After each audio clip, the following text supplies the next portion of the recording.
Bear Media GHCNI, but more than subscribe, like, Nabo, Shema for Frappens and Nibiati, no, nya be inti, yes. And so I'm glad that today at the NDA, that wall has been brought down and that has it space been has brought been down, or freed. is the recommendation of the committee that it should be brought down? Has it been brought down as we speak? Yes, it has been brought down. It was brought down this afternoon. And we have sent a very clear message that President Mohammed's directive ought to be obeyed. I mean, a lot of bizarre things are happening in our country, and that's one of them. I mean, how can government land? And remember that under Article 2571 of the Constitution is very clear. All state lands are for the Ghanaian people. We only entrust those lands in the care of the president. The president is looking over these lands on our behalf. And so all of us must take interest in these lands. And you have a situation where in the case of NDA, the land that was originally allocated to them, 1.72 acres, I have all the documents here. You have overnight some faceless characters just move in and erect a wall and virtually divide the land into two and just grab half of the land overnight. And they built so fast.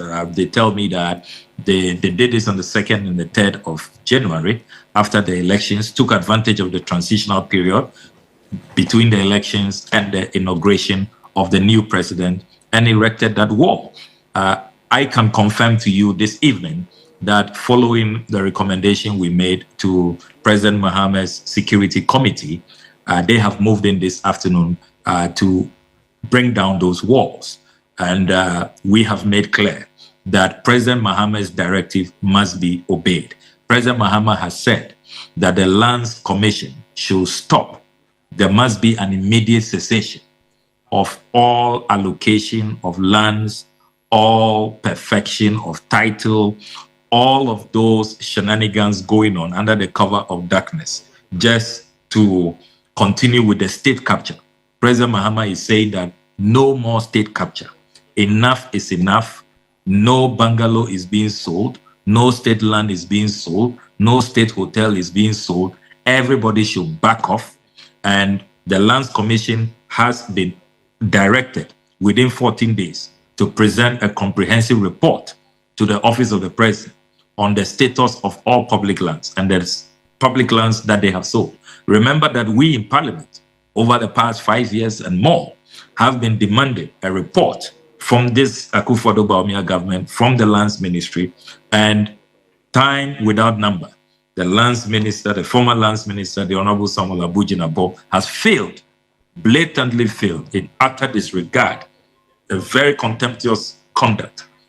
He has failed to provide data on the state of public lands and who they have sold those public lands to. Remember that we even summoned him before the Assurances Committee, and again, he failed to produce that. I am glad that power has changed hands, thanks to the wisdom of the Ghanaian people, the overwhelming mandate that they have given to the Mahama Nana Opoku-Agyeman administration. The president is demanding that the Lands Commission provide details so that this kind of conduct, where people under the cover of darkness, faceless elements, just go erect walls, erect a metal gate, and then they take over, state assets that do not belong to them. Remember that only this weekend, if Team Oral had not responded to a distress call from workers of the Foreign Ministry and the Gender Ministry, who are just behind the State House, behind Parliament, 4 bungalows will have been demolished. But for our timely intervention, those 4 bungalows, and you see, the sad part is that one of those bungalows had only recently, less than 4 months ago, been renovated with funding from the US government. The US Embassy financed the renovation of that bungalow, and that is where our anti-human trafficking staff of the Gender Ministry stay. They have been harassed. They were being forced out. Bulldozers had moved in to demolish those 4 bungalows. It had to take Team Oral's timely intervention. And as we speak, we have had to ask President Mohammed's Security Committee to station men national security operatives at those bungalows to prevent these faceless private developers from demolishing those properties. I mean, what's going on? I mean, look, it's as though government would not continue, the public service won't continue to exist, the civil service won't continue to exist. It's as though we would not have hospitals where we need bungalows built close to the hospital so that doctors can be in close proximity, so that when there are emergencies, they can immediately take care of all of us, of their patients. I mean, people are just looting and appropriating state assets as if there's no tomorrow. And we are saying enough is enough. And so I'm glad that today at the NDA, that wall has been brought down. And that has it been brought down, freed. or is a recommendation of the committee that it should be brought down? Has it been brought down as we speak? Yes, it has been brought down. It was brought down this afternoon. And we have sent a very clear message that President Mohammed's directive ought to be obeyed. The Lands Commission should stop their shenanigans. They should stop under the cover of darkness, giving people title, encouraging people behind the scenes to go and erect walls, to go and demolish bungalows.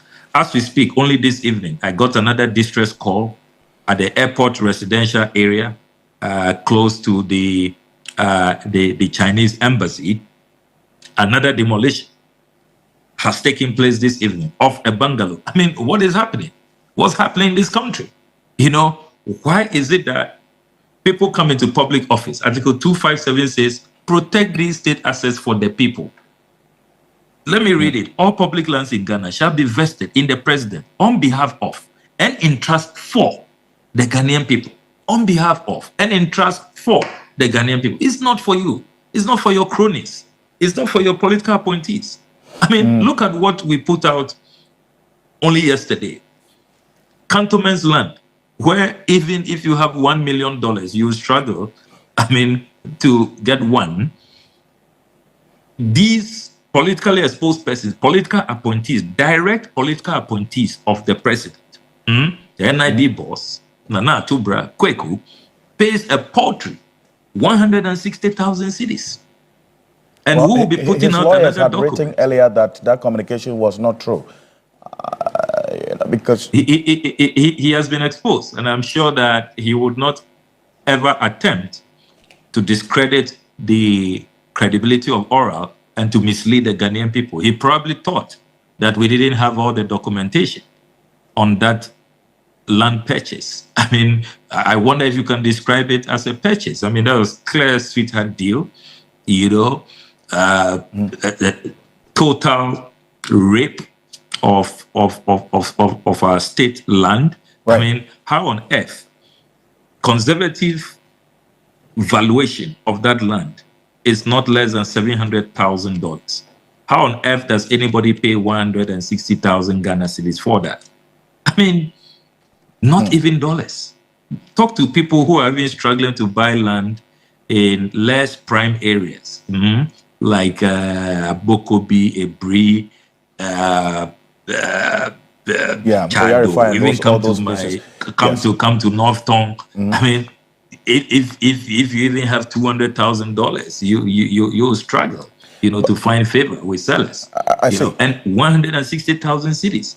That is why I insist that the only way forward is for my private members bill that seeks to prohibit politically exposed persons, politicians, political appointees of the president, who we are told the Constitution says we can trust the president. The framers of the Constitution thought that we can trust President Akufo-Addo to vest our public lands in his hands. Never imagined that he would do this to us. The only way forward is for us to have this legislation where all politicians, all politically exposed persons will be banned, will be prohibited from buying these status, because research has shown that when you take the politicians away, I mean, more than 90% of these lands would not be sold. Because look, the only reason why all these schemes have come up, redevelopment policy, infilling, you know, nice nomenclature, all aimed at looting, at state capture. Why is it that the Land Use and Spatial Planning Act 925, very clear, that if you are doing rezoning, you need parliamentary approval. Why is it that all of this rezoning being done, from agric mechanization to the parks and gardens land in in Accra and Tamale, in fact, Mr. Blackwell, AU Village, all the lands that are being looted under the guise of rezoning and redevelopment. Right. No parliamentary approval. They are not following the legal process. Then all these lands end up in the hands of politicians, politically exposed persons. What we're going to do... We must stop this. Yes, because we're going to have a bigger, lengthy conversation in the coming days, and you know this. So we know that you visited the AU Village lands as well. The La Wireless area was no exception. You've been talking about this. In fact, some of our viewers are just telling us, Steve Mantiao, also, I don't know if you've seen this, he put out earlier that the sale of CSR cantonment bungalows to a private developer, I don't know if this has come to your notice as well. Well, that's one thing that as well Steve Mantia put out that you can also avert your mind to. But is there any confusion about the work of this preparatory team of Operation Recover or Loot, or it is as clear as it should be for those who are so minded, really? Because this is a matter that was quite prominent earlier today at the Appointments Committee, the vetting of the Attorney General Minister of Justice nominee, Dr. Dominic Ayeni. Still questions are being asked about why oral, what really are you going to be doing? Just a quick one on this. So let me very quickly confirm to you and your viewers that the Dr. Steve Mantia concern, today as part of our tour, we went to the CSIR cantonments enclave where our scientists, I mean, every country protects their scientists. Scientists are so rare. I mean, these are your creme de la creme. You want to take very good care of them. You don't just throw them out of their bungalows the way it's being done. And we have intercepted the letters. I mean, the board met after the elections. They wrote to them on the 30th of December, 2024. It was giving them only 1 month notice to move out. I mean, why do you treat the country's scientists that way? These are people who helped us to stay alive during COVID. Is that how we reward them? You know, so we've gone there and we have made clear that the president's directive stands. The attempt to go demolish those bungalows and to relocate those scientists, we do not endorse that. And the president's directive is very clear that there must be an immediate cessation. So I can confirm to you that we have gone to the CSR flats. We did receive petitions and we've gone to validate. You see, what this committee is doing is that we don't want to be an armchair committee where we'll go and present a report to His Excellency the President, which is not credible. So every single information we receive, everybody who calls our toll-free numbers or sends email to email and information to our website, we do make sure that we get to the field to validate, to verify the information that